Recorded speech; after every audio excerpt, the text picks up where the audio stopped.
अस्सलाम वालेकुम दोस्तों, मेरा नाम है इजहार खान। आप दे रहे हैं यूट्यूब शॉर्ट वीडियो में वेलकम। तो दोस्तों ये वीडियो हम आपके साथ शेयर करने, इसमें आउटडोर है 1 टन का।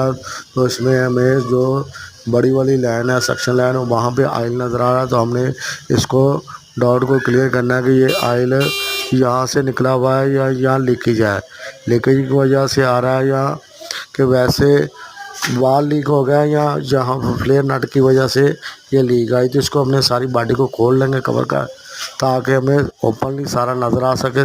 इसको बाहर निकाल के हम इसमें पानी में डिप करके देखेंगे। तभी हमने इसको सारे को खोल लिया और आपके सामने आपको 2 से 3 मरतबा इसको अच्छे तरीके से डिप करके देख लेंगे सर्फ वाले पानी में। तो हमें सर्फ वाले पानी में इसको डिप करके देखा, फ़िलहाल हमें कोई भी लीकेज किसी किस्म की नज़र नहीं आया। तो इसको हम थोड़ा सा और मज़ीद साफ़ कर लेते हैं रेगमाल लगा के, ताकि अगर कोई लीकेज आए तो वो भी हमें नज़र आ जाए।